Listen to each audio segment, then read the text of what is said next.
हरे कृष्ण कृष्ण कृष्ण हरे हरे, हरे राम राम राम हरे हरे। श्री बृहद भागवतामृतम द्वितीय खंड प्रथम अध्याय। हम लोग सुन रहे थे गोप कुमार के विषय में। गोप कुमार को गोपाल मंत्र के प्रभाव से शीघ्र ही राजा का पद भी प्राप्त हो गया जगन्नाथपुरी में। उन्होंने मंत्र जप किया। किस संकल्प को लेकर के? जगन्नाथ जी की सेवा प्राप्ति के लिए, राजा बनने के लिए नहीं, जगन्नाथ जी की सेवा प्राप्त करने के लिए उन्होंने संकल्प किया।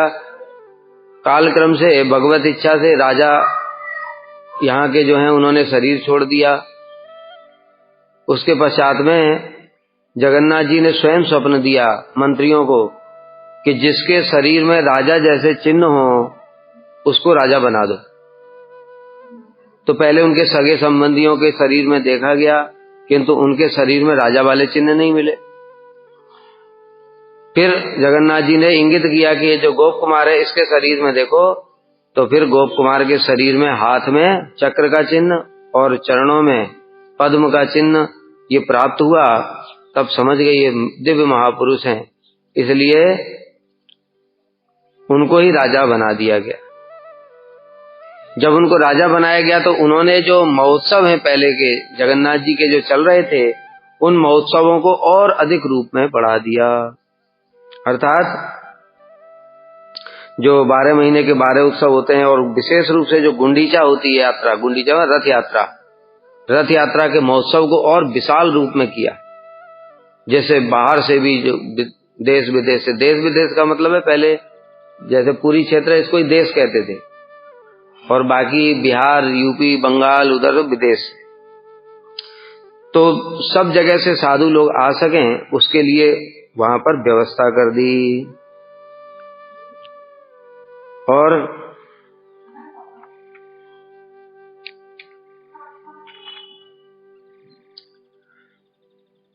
अब आगे सुनते हम लोग।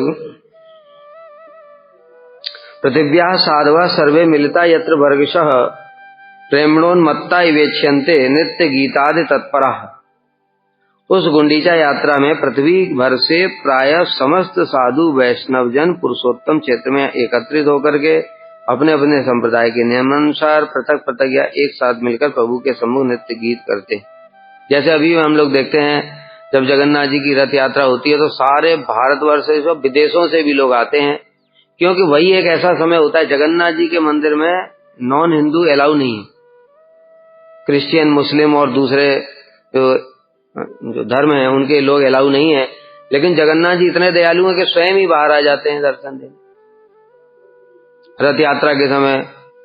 इसलिए सभी धर्मों के लोगों को उस समय जगन्नाथ जी के दर्शन का सौभाग्य प्राप्त होता है।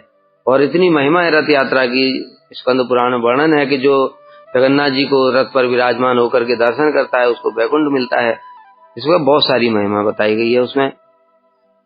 तो उस समय देश विदेश से, अब उस समय तो खैर एरोप्लेन फ्लाइट ये सब नहीं होती थी, तो इधर भारतवर्ष से ही लोग आते होंगे, विदेश से, पाश्चात्य जैसे वेस्टर्न कंट्री से कहाँ आते होंगे। लेकिन अभी तो सारे विदेशों से भी आते हैं और सब लोग अपने अपने समूहों में रहते हैं। जैसे देखोगे इस्कॉन की टीम है, वो लोग कीर्तन कर रहे हैं, मृदंग बजा रहे हैं। गौड़ी मठ वाले वो अलग कीर्तन कर रहे हैं। श्री संप्रदाय के, सारे संप्रदाय के लोग, यहाँ तक कि जो यहाँ पर शंकर संप्रदाय के हैं, गोवर्धन मठ है यहाँ पर, और वहां कर भी लोग आते। तो सब अपने अपने अपने संप्रदाय में एकत्रित होकर के और रथ यात्रा के समय ठाकुर जी के सामने नित्य कीर्तन इत्यादि करते, बढ़िया बढ़िया भोग बना करके ठाकुर जी को लगाते। जगन्नाथ जी का वैशिष्ट बहुत अधिक है। दूर से ही जगन्नाथ जी निकलते हैं और जब रुकते हैं तो जो जो भोग जहां जहां पर इकट्ठा होता है वो सब लगा देते हैं। दृष्टि भोग वहीं से जगन्नाथ जी सब ग्रहण कर लेते।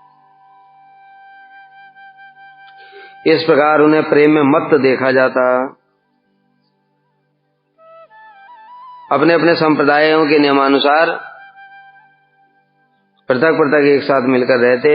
यात्रा के समय वे सब प्रेम के साथ प्रभु के सम्मुख नित्य गीत आदि करते और विशेष भाव में अत्यधिक निमग्न होने के कारण वैसा करते उन्माद दशा को प्राप्त।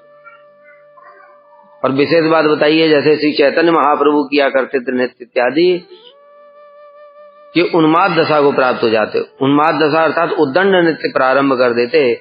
महाप्रभु को रोकना बड़ा ही मुश्किल होता था। स्वयं नित्यानंद प्रभु उनको रोकने के लिए, उनके अतिरिक्त और किसी की शक्ति नहीं है जो महाप्रभु को रोक सके। और वहां एकत्रित समस्त लोगों को भी ऐसा दर्शन करने का सौभाग्य मिलता। अब रथ यात्रा के समय महाप्रभु जैसे भावों में नृत्य कर रहे थे, ये तो दुर्लभ है। अगर रथ यात्रा नहीं होती तो महाप्रभु का ऐसा दर्शन कहाँ मिलता। गंभीरा में ही केवल भीतर आस्वादन किया करते थे, बाहर तो ये सब भाव प्रकाशित ही नहीं होते थे। और उस समय कैसे कैसे लोगों को दर्शन मिल रहा था, जितने भी लोग हैं वहां पर उन सबको सौभाग्य प्राप्त हुआ महाप्रभु के दर्शन करने का। और जो राजा था, क्या नाम था उसका, प्रताप रुद्र, उसको भी दर्शन का सौभाग्य प्राप्त हुआ। और वो भी दर्शन करके बड़ा आश्चर्यचकित हो गया कि जो महाप्रभु ने 7 मंडलियां बनाई थी कीर्तन करने के लिए, 7 मंडलियां, 4 2 1 4 आगे, 1 बाईं, 1 दाएं और 1 पीछे, 7 मंडलियों में उन्होंने देखा कि महाप्रभु एक साथ प्रकट हो गए। ये देख करके बड़ा आश्चर्य हो गया। महाप्रभु ने कृपा करके उसको इस प्रकार का दर्शन दिया। तो इस प्रकार से ऐसे ऐसे लोगों को भी, जिनकी योग्यता नहीं है, उनको भी ऐसे साधुओं का दर्शन करने का सौभाग्य मिलता, जो कि भाव में आविष्ट होकर के जगन्नाथ जी के सामने नृत्य इत्यादि किया करते थे। राज्यम राजोपभोग्यंच जगन्नाथ पदाब्जयो समर्प्या किंचनत्वेन सेवाम कुर्वे निजेच्छया। मैंने उस राज्य को और राज्य संबंधी सब भोग्य पदार्थों को जगन्नाथ के चरण कमलों में समर्पित कर दिया तथा अकिंचन होकर अपनी इच्छा से उनकी सेवा करने लगा। क्या बता रहे हैं? राज्य को और राज्य के समस्त भोगों को, मतलब जितना भी राज्य में वैभव संपत्ति जो कुछ भी थी, वो सब कुछ ठाकुर जी की सेवा में लगा दी। जैसा कि बताया था, राजा तो मालिक होता है राज्य का, इसलिए जो कुछ भी धन दौलत, खाने पीने, अलंकार, हार, आभूषण इत्यादि सब कुछ ठाकुर जी की सेवा में लगा दी। और अकिंचन होकर, अकिंचन अर्थात उसको कुछ आवश्यकता नहीं थी, पहले की तरह ही रहता था। पहले की तरह मतलब जगन्नाथ जी के दर्शन करता, ठाकुर जी की सेवा करता, थोड़ा बहुत प्रसाद पा लेता, बस खत्म। और राज्य काज से कोई लेना देना नहीं, जमील है। इस प्रकार से यहां पर श्री सनातन गोस्वामी कह रहे हैं, अगर कोई प्रश्न करे कि महान राज्य के विषयों को संसर्ग में रहते गोप कुमार किस प्रकार इष्ट देव की, जगन्नाथ की सेवा करते, कहते राज्य काज में कोई टेंशन ही नहीं, राज्य काज के झमेलों में तो वो फंसते ही नहीं थे।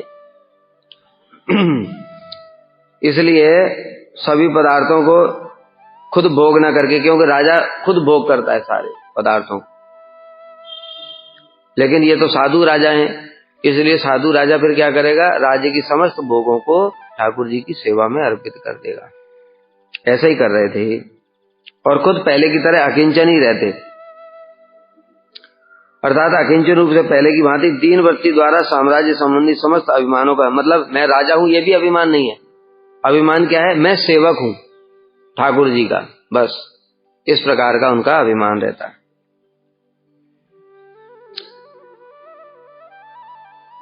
अपनी इच्छानुसार जब भी कोई सेवा करने की इच्छा होती तब उनकी वैसी ही सेवा किया करता।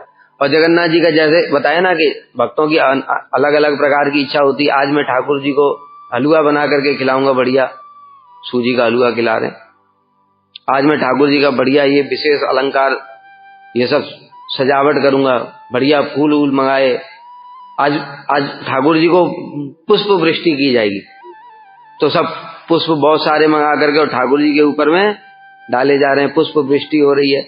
इस प्रकार से जब उनकी जैसी इच्छा होती सेवा करने की, जो उनके मन में आता, उस प्रकार से ठाकुर जी की सेवा किया करते।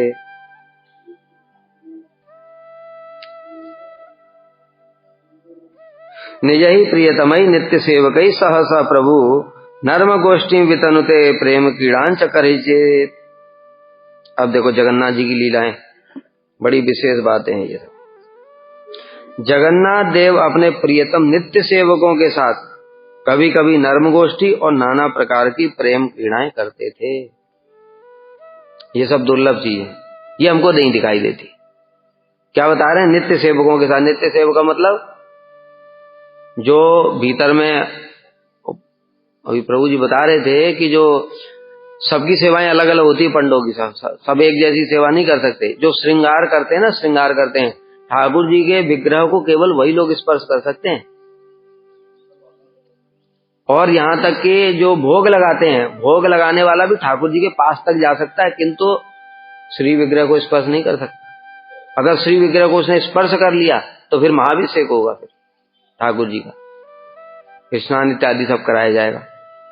तो इस प्रकार से जो उनके जो नित्य प्रियतम सेवक है, जो उनके, देखा है ना श्रृंगारियों को, श्रृंगारी तो वो सीढ़ी लगा करके ऊपर भी चढ़ जाते हैं, और ऊपर जाकर के तो अब इतना विशाल विग्रह तो ऊपर तो चढ़ना ही पड़ेगा सीढ़ी लगा करके।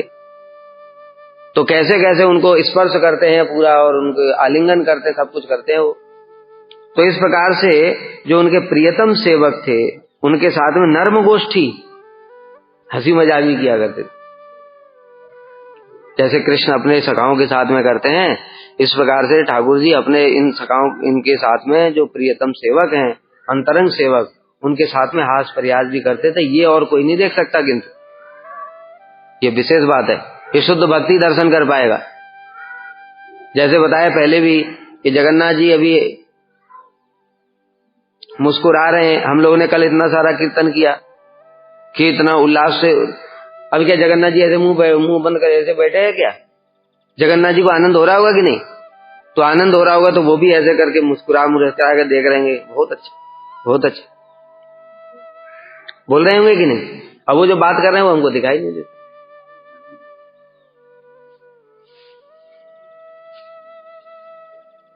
तो इसलिए नाना प्रकार की प्रेम क्रीड़ाएं करते, हास परिहास करते थे। अब भगवान जगन्नाथ देव की विशेष कृपा प्राप्त करने के लिए उनकी इच्छा से साम्राज्य त्याग कर वृंदावन जाने के लिए पुरुषोत्तम क्षेत्र के वास के प्रति निर्वेद। अब क्या हो गया, धीरे धीरे यहाँ पर सेवा कर रहे थे ठाकुर जी की, सब कुछ बढ़िया चल रहा था, लेकिन अब यहाँ से भी वैराग्य हो रहा है धीरे धीरे। वो वैराग्य का कारण यहाँ से शुरू होता है। कैसे? अब समझ में आएगा कि जो जगन्नाथ जी हैं अपने प्रियतम सेवकों के साथ में बड़ा हास प्रयास करते, विनोद इत्यादि किया करते। अपने प्रिय सेवक, जो पुराने सेवक थे, जो पंडित इत्यादि, उनके प्रति बड़ी करुणा प्रकाशित करते। अर्थात प्रभु अपने प्रियतम उत्कलवासी नित्य सेवकों के साथ जिस प्रकार हास प्रयास और प्रेम कीड़ा करते, मेरे साथ नहीं करते थे। अब भाई जब देख रहे कि कृष्ण दूसरे सखाओं के साथ में बात कर रहे हैं, उनके साथ में हंसी मजाक कर रहे हैं, मेरे साथ करते नहीं, तो फिर कैसे अच्छा नहीं लगेगा? वहां रहने की इच्छा ही नहीं होगी, क्योंकि उसका मन करेगा ना कि भगवान मेरे साथ भी बात करें, मेरे साथ भी हंसी मजाक करें। अब सेवा तो सब अपने हिसाब से करते हैं, गोप कुमार जी सब उत्सव करते हैं, सारा वैभव संपत्ति ठाकुर जी की सेवा में लगा दिया, लेकिन वो जो विशेष बात है, क्योंकि इनका स्वरूप किसका है? इनका ऐश्वर्य भाव नहीं है। अगर ऐश्वर्य भाव होता तो यही संतुष्ट हो जाते, क्योंकि बस ठाकुर जी की सेवा प्राप्त हो गई, अरे इससे बढ़कर के और क्या हो सकता है? ब्रह्मा शिव इत्यादि भी ठाकुर जी की सेवा करने के लिए लालायित रहते हैं, उनको सेवा प्राप्त नहीं होती, और गोप कुमार जी को सेवा मिल रही है, इसको छोड़ करके कैसे जाते? लेकिन यहाँ पर जो गोप कुमार जी है उनका सख्य रस है, इसलिए ऐश्वर्य भाव नहीं है उनका। इसलिए उनकी इच्छा होती है कि कृष्ण मेरे साथ भी, जगन्नाथ जी मेरे साथ भी हंसी मजाक करें, बातचीत करें, लेकिन ऐसा नहीं होता है। मैं उस प्रकार से प्रभु की विशेष करुणा प्राप्त नहीं कर पाता, यही मेरे दुख का अथवा मेरे निर्वेद का कारण था। यहां से वैराग्य होना शुरू हुआ। अब निजय इत्यादि से आरंभ कर 4 श्लोकों में उस मनोदुख का कारण प्रकाश करें, और भी आगे बता रहे हैं क्या क्या कारण था। यह नित्य प्रियतम सेवक का अर्थ कुल परंपरा में जन्म लेने वाले प्रभु के सेवक, जो हमने बताया कि विद्यापति, उसकी 2 पत्नियां थी, एक ब्राह्मण पत्नी और एक सबर पत्नी, और जगन्नाथ जी की इच्छा से उनको अलग अलग सेवा प्राप्त हो रही है। जो ब्राह्मण पत्नी, उसके जो संतान इत्यादि हैं वो ठाकुर जी के भीतर सेवा करते हैं, वही श्रृंगार और वो सब भोग लगाना ठाकुर जी को भीतर में, और दूसरे जो सबर जो पत्नी थी उसके जो संतानें हैं वो सब रसोई इत्यादि बनाते हैं। तो वो जो ब्राह्मण पत्नी थी उसकी संतानें परंपरा में जो थी उनको बड़ा प्रेम करते थे, उनके प्रति बड़ी करुणा थी। तो सदैव प्रभु की प्रिय सेवा में नियुक्त रहने के कारण उनके नित्य प्रियतम सेवक थे। लेकिन मैं उनका ऐसा प्रियतम नहीं था, क्योंकि मेरे को तो ऐसे टेम्परेरी सेवा मिली। जब राजा मर गया अचानक से और गोपाल मंत्र में जब कर ही रहा था तो गोपाल मंत्र के प्रभाव से कुछ दिनों के लिए सेवा मिल गई। लेकिन ऐसा प्रेम नहीं करते थे जैसा अपने पुराने परंपरा में जो सेवक हैं उनके साथ में जैसा प्रेम करते हैं जगन्नाथ जी, ऐसा मेरे साथ नहीं करते। यदा वा लीलया स्थाणुभावम भजति कौतुकी पीड़न तथा साश्चर्यास्ते तल्लीलानुसारिण। क्या बता रहे हैं? इस प्रकार प्रेम क्रीड़ा करते करते कौतुकी प्रभु कभी कभी निश्चल भाव का अवलंबन करते। निश्चल भाव का अवलंबन का मतलब बातचीत है, हंसी मजाक करते करते एकदम मौन हो जाते। अब सेवक लोग देख रहे हैं ये प्रभु क्या कर रहे हैं, चुपचाप बैठ गए, क्या कारण है? आश्चर्यपूर्वक देखना शुरू कर देते प्रभु के जो सेवक हैं। और प्रभु की उन समस्त लीलाओं का अनुसरण कर परमानंद प्राप्त, वो भी ऐसे ही हो जाते। मतलब जैसे पता है ना, सखाओं के साथ जैसे खेलते हैं ऐसे जैसा कृष्ण कर रहे हैं सखा भी वैसे ही कर रहे हैं, उस प्रकार से प्रभु अपने निज सेवकों के साथ भी ऐसा ही व्यवहार किया करते। ये सब गोप कुमार के साथ नहीं होता था, लेकिन उनका सौभाग्य इतना है कि उनको दिखाई देता। हमको ये कभी दिखाई नहीं दे सकता।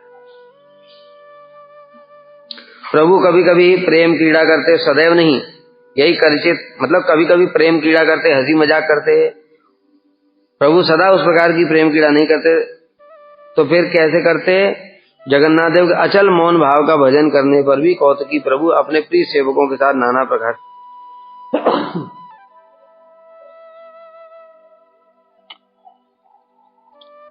प्रकार के विनोदपूर्ण कौतुक आचरण करते हैं। अर्थात इस प्रकार लीला करते प्रभु कभी कभी कौतुक बस मौन भाव या निश्चय, ये हमको जो दिख रहा है वो मौन भाव, हमको तो वो भी नहीं दिख रहा कि वो मौन भाव में भी तो कुछ वैशिष्ट होता है। जैसे मान लो गुरु जी हैं और गुरु जी एकदम मौन भाव गंभीर भाव धारण किए तो वो भी देखते रहते गुरु जी कौन से भाव में आविष्ट है। और यहाँ तो हम देख रहे हैं कुछ दिख ही नहीं रहा है, कोई न मौन भाव, न निश्चल भाव, न विनोद भाव, कोई भाव ही नहीं दिख रहा। पता विचित्री भाव दिख रहा है, एकदम जड़ता, जड़ भाव है। जैसे दीवार दिख रही है, न बोलती है, न चलती है, न कुछ, ऐसे जगन्नाथ जी भी ऐसे। और बुद्धिपूर्वक मान के बैठे हैं ठाकुर जी हैं ये, भोग लगाना पड़ेगा, जगाना पड़ेगा, सुलाना पड़ेगा, ड्रेस पहनना पड़ेगा, ये सब बुद्धिपूर्वक चल रहा है, पर कोई भाव नहीं। यही वाला निश्चल वाला भी दिखाई दे जाता तो भी सौभाग्य था कम से, इसी में हम तो खुश हो जाते।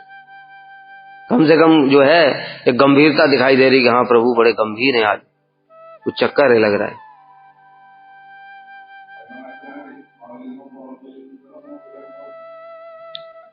तो सेवक भी उनकी प्रभु की उन समस्त लीलाओं का अनुसरण कर परमानंद में निवास, उनको देखकर भी बड़ा आनंद होता था सेवकों।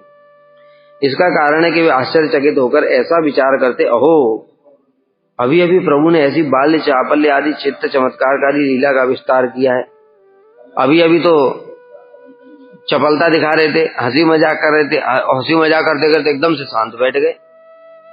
देखिए बड़ा विचित्र भाव परिवर्तन किया प्रभु ने।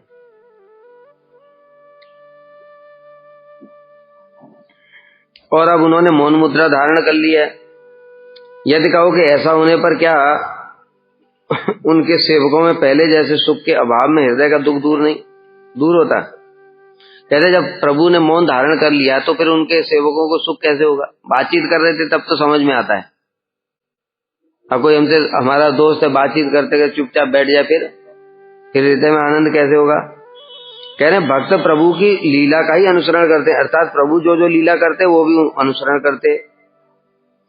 तो इस प्रकार से वो भी मौन धारण कर लेते प्रभु के अनुसार, और उनको उसमें ही आनंद होता। फिर जैसे इसको ऐसे समझो, जैसे कोयल बोलती ना कू, फिर हम लोग भी कू बोलते हैं, फिर मौन हो जाती, हम भी चुप देखते रहते क्या करते, फिर वो कू बोलती, फिर हम भी कू बोलते हैं। ऐसे होता है ना खेल, ऐसे ही समझो इसको, क्योंकि बुद्धि से समझ में कहाँ आएगा, ये सब चिन्मय भाव है। भगवान की लीला है ये, इसलिए जड़ उदाहरण से ही समझो।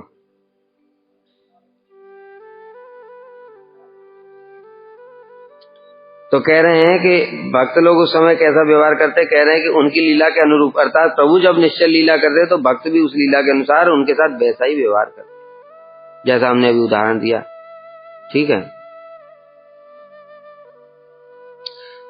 ममापि तत्र तत्राशा स्याद अथागंतुको अस्म्यहम् तदेक निष्ठो नाभिश्याम कथम तत्प्रसाद भाग। मेरी भी कभी कभी प्रभु के साथ इस प्रकार हास प्रयास में योगदान करने की इच्छा होती। अब गोप कुमार जैसे हंसी मजाक प्रभु कर रहे थे तो गोप कुमार की भी इच्छा होती मेरे साथ भी हंसी मजाक करें, मैं भी थोड़ा कुछ बोलूं अपना, लेकिन उनको अलाउ नहीं है, विदेशी है। ये केवल ये जो फीचर है ये केवल मात्र नित्य सेवकों के लिए है, राजा को भी नहीं, क्योंकि राजा भी तो राजा है ना, ऐश्वर्य है उसका। तो माधुर्य जो है भगवान उस सबके साथ आस्वादन नहीं कर सकते। जैसे सबके साथ कहाँ होता है, ये रुक्मिणी सत्याभामा देवी के साथ में हास प्रयास कर ही नहीं पाते कृष्ण, केवल ब्रज गोपियों के साथ ही वो सब चलता है। अब अगर ये कभी रुक्मिणी सत्याभामा इत्यादि इनको देख लें तो इनको समझ ही नहीं आएगा, और ये कभी करने की कोशिश करेंगे तो फिर इनसे होगा ही नहीं। रुक्मिणी देवी से कहाँ हुआ, तो अनुकरण किया नहीं जा सकता। वो भगवान ने जो भाव जिसको दिया है वो उतना ही कर पाएगा, इसमें अपना बस नहीं चलता है। जैसे हनुमान जी हैं, अब हनुमान जी के मन में इस प्रकार की भावना कभी नहीं आ सकती स्वप्न में भी कि मैं राम जी के साथ हास प्रयास करूं। तो क्या राम जी कभी हास प्रयास नहीं करते होंगे?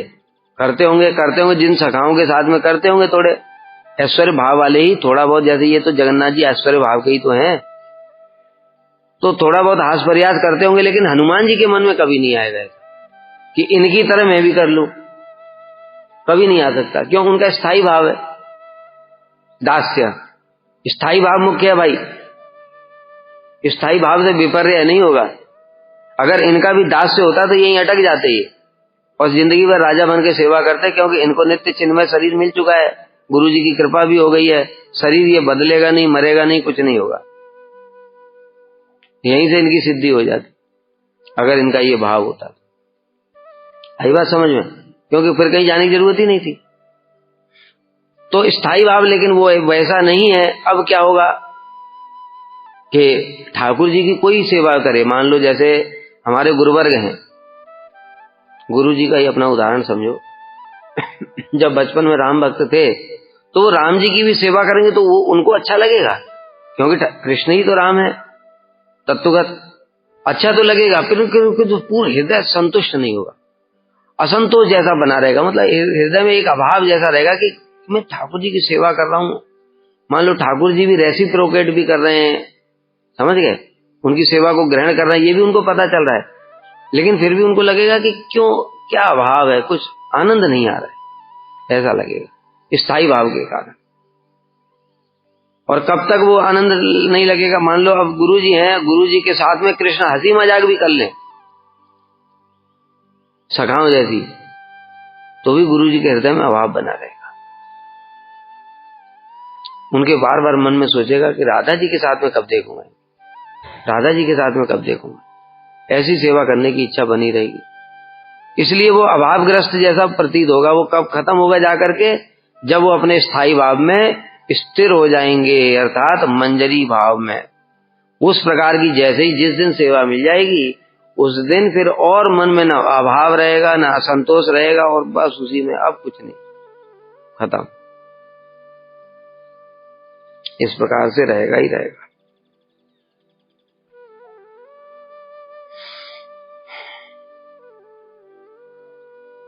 तो मेरी भी कभी कभी प्रभु के साथ इस प्रकार हास प्रयास में योगदान करने की इच्छा होती, किंतु मैं सोचता मैं तो एक आगंतुक हूँ, बाहर से एक तो आया, इनके घर परिवार का भी नहीं हूँ, नित्य सेवा का नहीं हूँ परंपरा में, और दूसरा मेरा मन में मेरी उनमें एक निष्ठा नहीं है। क्यों? मंत्र जपते गोप कुमार का, गोपाल मंत्र, अतः मैं किस प्रकार उनकी वैसी कृपा का पात्र हो सकता हूँ? और दूसरी ओर एक यहाँ पर और विशेष बात दिखाई गई कि देखो जो परंपरा में जो सेवक होते हैं, बताए ना, उनके अंदर दोष होने पर भी वो भगवान को प्रिय होते हैं। कारण क्या होता है इसको समझो। जो विद्यापति के कुल में जिन लोगों का जन्म होगा, जो ठाकुर जी का भी बताया श्रृंगार सेवा इत्यादि करेंगे, उन्होंने पूर्व बहुत जन्मों तक ठाकुर जी को प्रार्थना किया है, स्तव स्तुति किया है, सेवा किया है और जगन्नाथ जी की वैसी सेवा प्राप्त करने की इच्छा की है। उनके उस सारे के सारे जो संचय, जो पुण्य सुकृतियां थी, उसको फल दिया भगवान ने, उनको फिर श्रृंगारी बनाया। ठीक है, अभी वो मुक्त महापुरुष तो हुआ नहीं, बद्धजीवी है, दोष तो रहेंगे ही रहेंगे जब उसके अनर्थ हैं। तो अनर्थ होने पर भी किंतु ये फल उसको किसका मिला है? जो पूर्व जन्म में जो उतनी सुकृतियां हैं, इसलिए उसमें कोई अभी ऑब्जेक्शन नहीं उठा। भगवान ने उसको वो सेवा प्रदान किया कि लो ठीक है, तो ये तो मेरी सेवा करो, लो मैं तुमको दे रहा हूं। इसलिए हमको टीका टिप्पणी नहीं करनी चाहिए। अगर करेंगे, मान लो वो कोई अपराध करता है तो उसका दंड भगवान ही देंगे, हमारा कोई अधिकार नहीं है। भगवान दे सकते हैं और उनसे श्रेष्ठ अथॉरिटी जो है, कोई शुद्ध भक्त है, अगर उसके चरणों में अपराध किया तो भगवान ही दंड दे देंगे, भक्त तो माफ कर देते हैं। समझ गए? इसलिए उनका सम्मान करना चाहिए बुद्धिपूर्वक। भले ही वो कुछ भी करें, उनको दूर से ही प्रणाम करके उनका सम्मान करना चाहिए, क्योंकि उन्हें बहुत जन्मों तक वो भजन साधन जो भी जैसा भी है, किस भाव से भी किया। मान लो वो पैसे ही ले रहे हैं तो भी कोई बात नहीं, क्योंकि वो पैसे लेने के लिए भी उन्होंने इतने जन्मों तक साधन किया भगवान। ठीक है, उसका फल दिया। जब फल दिया है तो उसी के माध्यम से उनको जीविका भी प्राप्त होगी। वो तो गृहस्थ है, जीविका कैसे प्राप्त होगी? उसी माध्यम से होगी। तो वो कर रहे थे, इसलिए हमको ज्यादा टीका टिप्पणी नहीं करनी चाहिए। कृष्ण की व्यवस्था है सब। मेरी भी कभी कभी जगन्नाथ देव के साथ इस प्रकार नर्म गोष्ठी हास प्रयास में सम्मिलित होने की इच्छा होती। यद्यपि विचार करने पर मुझ जैसे अयोग्य व्यक्ति के लिए इस प्रकार आशा करना उचित नहीं था, तथापि ईर्ष्यावस्था में इस प्रकार की आशा का दमन नहीं कर पाता। ईर्ष्यावस्था, लेकिन ये ईर्ष्या, ये चिन्मय ईर्ष्या है। देखो इस बात को समझना पड़ेगा। ये ईर्ष्या और जगत की ईर्ष्या समान नहीं है। ये ईर्ष्या चित्त जगत में भी होती है। समझ गए? कैसे चंद्रावली को देख करके राधा जी को देख करके चंद्रावली को ईर्ष्या होती कि कृष्ण वहां क्यों चले गए, मेरे पास आते तो मैं सेवा करती ना। तो वो सेवा प्राप्त करने के लिए ईर्ष्या होती, इसलिए कृष्ण को उसमें रसास्वादन होता है। और हमारी ईर्ष्या किस लिए होती है? पद प्रतिष्ठा मान सम्मान, हम शारीरिक धर्म है, कितना कोई भी कितना भी बोल ले कि मेरे ईर्ष्या नहीं है, मैं भी सेवा प्राप्ति के लिए इससे द्वेष कर रहा हूं, मुझे मिल जाए, मैं इंचार्ज बन जाऊं, जिससे मैं इनकी तरह, वो भी बोलेगा कि जैसे गोप कुमार बन गए थे, मैं भी चाहता हूं मैं इंचार्ज बन जाऊं, इससे मैं ही सारी सेवा करूं। ठीक है, बना दिया, उसके बाद देखते हैं कितनी सेवा करते हो। ठीक है, वो हवा निकल जाएगी पूरी। इसलिए जो आत्मधर्म में प्रतिष्ठित हो चुके हैं, उनके अंदर ही इस प्रकार की भावना आ सके। ईर्ष्या किस प्रकार की? जगन्नाथ जी उनसे तो बात करते हैं, मुझसे नहीं करते, मैं भी उनके साथ में ऐसे हंसी मजाक करना चाहता हूं, तो इस प्रकार से उनसे ईर्ष्या होती है। वो ईर्ष्या नहीं कि इनको मैं भी मजा चकाता हूं, वो नहीं। ठीक है, तो ईर्ष्यावस्था में इस प्रकार की आशा का दमन नहीं कर पाता था। कौन सी आशा? कि मेरे साथ भी जगन्नाथ जी हंसी मजाक करते, मेरे साथ भी इस तरीके से बातचीत करते, मुझे भी ऐसा अंतरंग होने का मिलता सौभाग्य। ये अर्थात उत्कल के नित्य प्रति सेवकों के वैसे सौभाग्य की चिंता करने से मुझ में भी यह इच्छा उत्पन्न हो गई। यदि कहो कि वह तो वैसी आशा के साथ तुम्हारे हृदय में अवश्य दुख होता होगा। अब वैसी आशा हो गई, कृष्ण के साथ हंसी मजाक करें जगन्नाथ जी के साथ में, फिर पूरी नहीं हो रही तो दुख तो होगा ना। कह रहे अथा इससे आदि साथ, मैं अभी नया नया वहां आया था, इसलिए उनका नित्य सेवक नहीं था, उस पर भी नीलाचल पति के प्रति मेरी निष्ठा निश्चल भाव से नहीं थी, अर्थात मेरा चित्त वृंदावन ब्रज भूमि के प्रति अनुरक्त था। बताया ना, गोपाल मंत्र जब करता है गोपाल मंत्र जप करने से चित्त बीच बीच में गोवर्धन और वृंदावन में चला जाता है। एक निष्ठा तो था नहीं जगन्नाथपुरी के प्रति, जैसे यहाँ के पंडित इत्यादि होते हैं, उनका एक निष्ठा है जगन्नाथ जी के प्रति। और कृष्ण के द्वितीय किसी भी स्वरूप की बात करो, नारायण भी जगन्नाथ के ही अवतार है, विष्णु भी जगन्नाथ के अवतार है, कृष्ण भी जगन्नाथ के अवतार। उनको ये भी नहीं पता कि जगन्नाथ कृष्ण ही है, ठीक है। वो कहे कृष्ण भी जगन्नाथ है, कृष्ण के भी मूल जगन्नाथ, जगतनाथ। बड़ी अच्छी अच्छी फिर व्याख्या करेंगे, सुनाते हैं बढ़िया बढ़िया। तो मैं अभी नया नया वहां आया था, इसलिए उनका नित्य सेवक नहीं था, उस प्रकार से मेरी निष्ठा भी नहीं थी, क्योंकि मेरा चित्त वृंदावन आदि ब्रजभूमि के प्रति अनुरक्त था। इसलिए पूर्वोक्त अनिर्वचनीय लीला करता नीलाचलपति की नर्म गोष्ठी रूप लीला का कृपा पात्र कैसे हो सके। ये उनको पता भी है कि मैं इसका अधिकारी नहीं हूँ, लेकिन मन में लोभ भी हो रहा है भाई, जब अधिकारी हो या ना हो, जब कोई चीज अच्छी देखते हैं तो लोभ तो हो ही जाता है, समझ गए। जैसे कई जगह होता है, जब विग्रह प्रतिष्ठा इत्यादि होती है तो भीतर में महाराज लोग रहते हैं, अब वो अभिषेक करते हैं, तो भाई अधिकारी तो नहीं है, लेकिन मन में तो होता है कि हमारा मिल जाता थोड़ा सा तो एक बार हम भी कर लेते, थोड़ा सा होता है कि नहीं। तो लोभ तो जागृत हो ही सकता है, अधिकारी हो या ना हो तो अलग बात है। इस प्रकार से इनके अंदर भी लोभ था। अथवा इस प्रकार से जगन्नाथ देव के निज प्रियतम भक्तों के सौभाग्य का दर्शन कर वैसा सौभाग्य प्राप्त न होने के कारण मेरे हृदय में दुख होता था।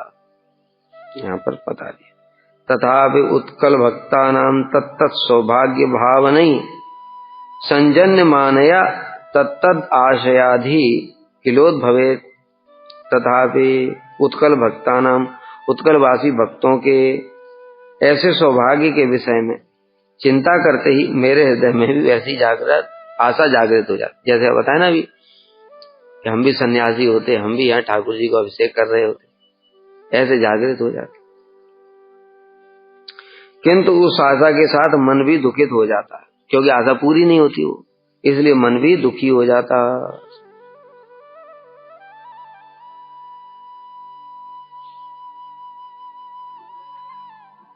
नाम संकीर्तन स्तोत्र गीताने भगवत पुरः सूयमाणाने दुन्वन्ते मथुरा स्मारकाणि माम। जब भगवान जगन्नाथ देव के सम्मुख नाम संकीर्तन स्तोत्र पाठ और संगीत होता तो उसे श्रवण करने से ही मुझे मथुरा का स्मरण हुआ था। क्यों बताया ना, उनका स्थायी भाव वहीं का है, ब्रज का है स्थायी भाव, इसलिए यहाँ रहने पर भी अभाव प्रतीत होगा, कुछ लगेगा। और जन्म भी मथुरा में ब्रज में हुआ, तो देखो ऐसी बात नहीं है। अभी जब वो गोप कुमार थे, बालक थे, वो क्या जानते ब्रज क्या है, लेकिन वो उस भाव के कारण वो ब्रज बसा हुआ है हृदय में। जैसे बताया ना कि गुरुजी हैं, अब गुरुजी कहीं भी चले जाते, विदेश में भी चले जाते हैं, तो भी उनको सब समय ब्रज की स्मरण रहता है, उनका स्थायी भाव वहीं का है। तो गुरुजी मंगलाचरण कर रहे थे, मंगलाचरण करते करते मंगलाचरण भूल गए, फिर एकदम से बोले कि मैं ब्रज में चला गया था। तो ब्रज में चले गए थे तो भूल गए। तो ये स्थायी भाव वाली बात होती है। किसी का इस प्रकार से स्थायी भाव कहीं और का होगा तो फिर वो मथुरा में चला। जैसे हनुमान जी हैं, कितना बड़ा उदाहरण। हनुमान जी को जगन्नाथ जी ने कहा ये समुद्र है, इसमें बैठ जाओ तुम, और ये अगर आगे आए तो इसको पीछे कर देना। हनुमान जी बैठ गए, और जो समुद्र ने, अब उनको पता नहीं कि जगन्नाथ और राम एक ही हैं, तब तो पता है सब। अब बैठ गए, एक हुंकार लगाते तो पीछे हो जाता, समुद्र की हिम्मत नहीं आगे बढ़ जाए। लेकिन स्थायी भाव कहाँ का है, इसलिए मन नहीं मानता, बीच बीच में गया, रहा नहीं जाता, क्योंकि उनका स्थायी भाव वहीं का है। अयोध्या में राम जी की उनका नित्य सेवा है। अब जहाँ नित्य सेवा है, जगन्नाथ जी उनको पता है सब राम जी को बुला, तो कृष्ण ही तो बुला रहे हैं, वही राम जी तो यहाँ पर हैं, लेकिन क्या करूं प्रभु, मन तो मेरा ना अयोध्या में ही रहता है, इसलिए बीच बीच में अयोध्या चले जाते हैं। अब पंडों ने फिर शिकायत कर दी, बीच बीच में गायब हो जाता है, फिर समुद्र आ जाता है। तो जगन्नाथ जी ने कहा ठीक है बैठो इधर, और बेड़ी बांध दी, बेड़ी हनुमान हो गए। भगवान लीला कौतुकी है, लेकिन यहाँ पर मुख्य बात क्या है कि जो हनुमान जी का स्थायी भाव वहां का है, इसलिए उनके मन को श्रेष्ठ कृष्ण है, ये जगन्नाथ जी श्रेष्ठ हैं। जगन्नाथ जी रस विचार से राम से श्रेष्ठ हैं। श्रेष्ठ होने पर भी यहां अच्छा नहीं लगेगा। अब सेवा के लिए तो बैठ गए वो, सेवा तो जहां भी कहेंगे भगवान तो आदेश देंगे तो वो सेवा करेंगे। कृष्ण ने आदेश दिया रथ पे बैठ जाओ ऊपर, अर्जुन के रथ पे बैठे हुए हैं, सेवा सब करेंगे, लेकिन मन वहां कहां रहेगा? हम मन राम जी के चरणों में रहेगा।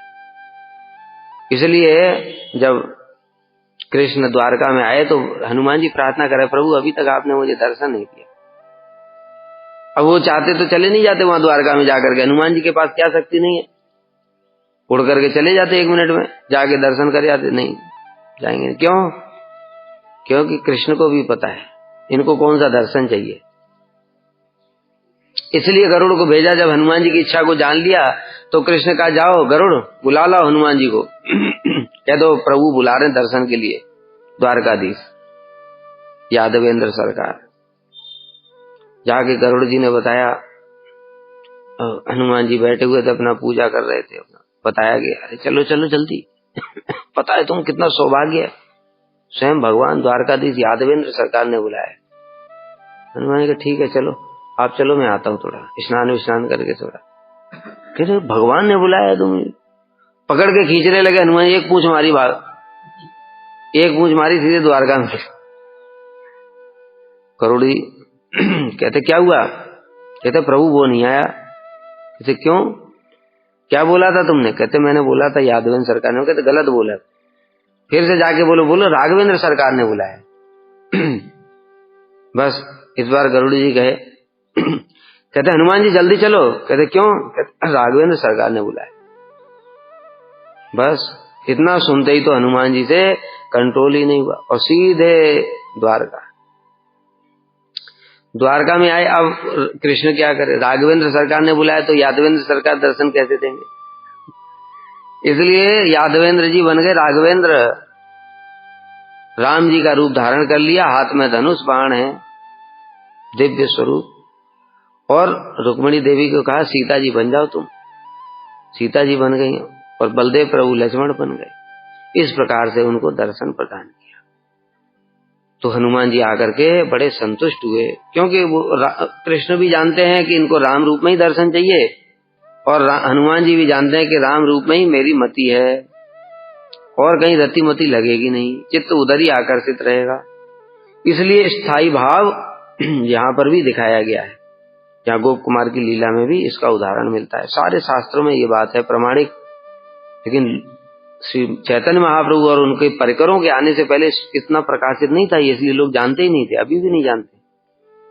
जिनके ऊपर में गौड़ी संप्रदाय के आचार्यों की कुछ थोड़ी बहुत कृपा हुई है वही समझते हैं इस बातों को, नहीं अभी भी लोगों को स्थायी भाव रस विचार कुछ पता नहीं, अपने संप्रदाय में भी। अब क्या होता है, भगवान जगन्नाथ देव के सम्मुख नाम संकीर्तन, स्तोत्र पाठ, नाम संकीर्तन होता, हरे कृष्णा कृष्णा कृष्णा हरे, कीर्तन करते भक्त लोग। स्तोत्र पाठ होगा, कौन सा? जगन्नाथ स्वामी नयन पथगामी भवतु में, और श्रित कमला कुच मंडल। इस प्रकार से गीत गोविंद, कभी जगन्नाथ अष्टकम, कभी और कृष्ण की स्तुतियां। और यहाँ पर जो उड़ीसा के भक्त लोग उन्होंने बहुत सारी रचनाएं की, बड़ी सुंदर सुंदर रचनाएं हैं, वो सब पाठ करते। और जगन्नाथ जी को इन नामों से बुलाते, जैसे क्या नामों से? कदाचित कालिंदी तट विपिन, कालिंदी। अब कालिंदी सुनने के साथ ही साथ गोप कुमार का मन कालिंदी में ही पहुंच जाता। कदाचित कालिंदी तट विपिन संगीत करवो मुदा भीरी नारी, आभीरी नारी और गोपियां, वदन कमला स्वाद मधु, रमा शंभु ब्रह्मा अमरपति गणेश, भुजे शब्द वेणु। बस वेणु सुनने के साथ साथ वृंदावन में पहुंच गया मन। कभी गोवर्धन की बात सुन लेते, कभी शब्द कीर्तन कोई गा रहा है उसमें गोवर्धन धारी, जगन्नाथ जी के लिए बोल दिया गोवर्धन धारी, अब गोवर्धन में मन पहुंच जाता। इस प्रकार से अब जब कीर्तन होता, स्तुति होती, नाम संकीर्तन, हरे कृष्ण, या तो जगन्नाथ सुनने को मिलेगा, जैसे ही कोई हरे कृष्ण कीर्तन करेगा तो कृष्ण है ब्रज में, तो ब्रज में मन पहुंच जाता। तो इस प्रकार जो पौराणिक और आधुनिक कवियों द्वारा विरचित होते और गीत तथा स्वर ताल आदि में निबद्ध होकर गाए जाने वाले विशेष गाथा का ही श्रवण करते ही मेरा मन अधीर हो जाता। ब्रज की भावना को सुनते ही ब्रज के नामों का जैसे बताया ना, कालिंदी, वेणु, मुदाभीरी नारी, आवीरी नारी, गोप कन्याएं, इस प्रकार से गोवर्धन का कवि और भी है ना, जगन्नाथ बहुत सारे हैं इस प्रकार। रसानंदी राधा, सरस वपुरा लिंगन सुको, तो राधा जी का नाम सुनते। ये सब चीजें सुन करके उनका चित्त और फिर धैर्य धारण नहीं कर पाता था।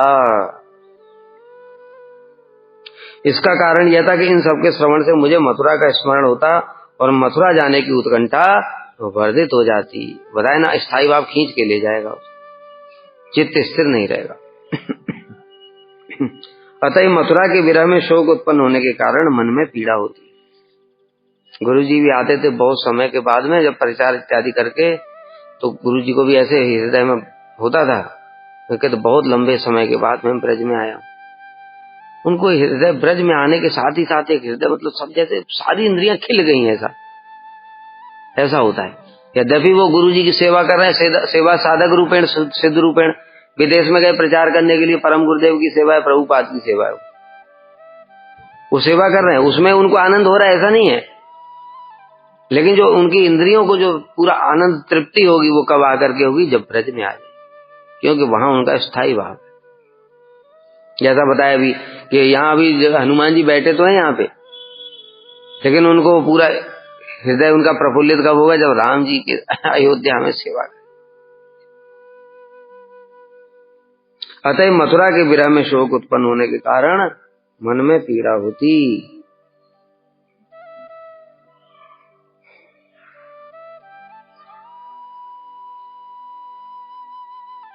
साधु संग बलात् गत्वा तृष्टे राजीव लोचने सर्वः शोको विलीयेत न स्यात् जिगमिषा क्वचित। तो हृदय व्यथित तो होता था, लेकिन व्यथित होता फिर जैसे साधु संग मिल जाता, फिर साधु संग में आनंद होता है, साधु संग में हरि कथा कीर्तन ये सब नृत्य इत्यादि से फिर थोड़ा शोक फिर भूल जाते ब्रज को। जैसे मन बीच बीच में चला गया, फिर कुछ साधु संग हुआ, कीर्तन कथा हुआ, उसके बाद में फिर मन इधर आ गया, फिर आनंद होता। फिर जगन्नाथ जी के फिर नेत्र कमलों को देखते, फिर वही प्रसन्न हास देखते, तो फिर से मन थोड़ा ठीक हो जाता है। और अन्य किसी स्थान पर जाने की इच्छा भी फिर ये सोचते ना कि वहां पर चला जाऊंगा, वहां तो ऐसा दर्शन नहीं मिलेगा, वहां ऐसी लीला नहीं मिलेगी, वहां ऐसी सेवा नहीं मिलेगी, ये भी तो सोच रहे हैं। क्योंकि ब्रज में तो आए, वो ब्रज में कोई सेवा थोड़ी करते थे, वहां कोई इनका कृष्ण का दर्शन थोड़ी होता था ब्रज में। ये ब्रज की ओर जो खींच रहा है वो इनका स्थायी भाव है, स्थायी भाव खींच रहा है। इनको पता नहीं है वहां पे कि वहां भी दर्शन होगा, वहां तो कोई दर्शन ही नहीं होता, तो गाय चराते थे। आई बात समझ में? तो गाय चराते थे, वहां कौन सा कृष्ण की सेवा कर रहे थे, कौन सा इनको कृष्ण वेणु बजाते हुए थोड़ी दिख रहे थे। उस समय तो साधारण बालक थे, लेकिन जो इनको खींच रहा है बार बार, वो क्या खींच रहा है, वही स्थायी भाव, क्योंकि ब्रज की इनकी स्वरूप है, वो खींचता है। तो बीच बीच में ऐसे दर्शन करते साधु संग में, फिर से उनका ठीक हो जाता है। साधुओं की कृपा से समस्त प्रकार के आनंद की कदम मूर्ति जगन्नाथ देव के दर्शन से ही मेरा समस्त दुख शोक दूर हो जाता। तथापि साम्राज्य के संबंध में रहने के कारण मुझे पहले जैसा पूर्ण सुख और दर्शन होने के कारण होने वाला पूर्ण सुख का अनुभव नहीं होता। अब जब नए नए थे राजा, तब तो ज्यादा कोई टेंशन नहीं थी। अब धीरे धीरे राजा पुराना हो गया, तो फिर राज्य के झमेले कभी तो आएंगे, बीच बीच में राज्य के झमेले भी आते हैं। तो पहले जैसे एकदम पूरा निष्कंटक रूप से सेवा करते, दर्शन करते और ये सब उत्सव करते, उस प्रकार का नहीं हो पाता था। बीच बीच में मान लो महाराज आ गए, चलो मीटिंग आज, भाई सम्राट आ गया, वो मीटिंग में बुलाएगा तो जाना पड़ेगा, ये सब बातें हैं। फिर भी मेरा साधु संघ के प्रभाव से शोक दूर हो जाता और साथ साथ कहीं अन्य जाने की इच्छा भी क्षीण हो जाती।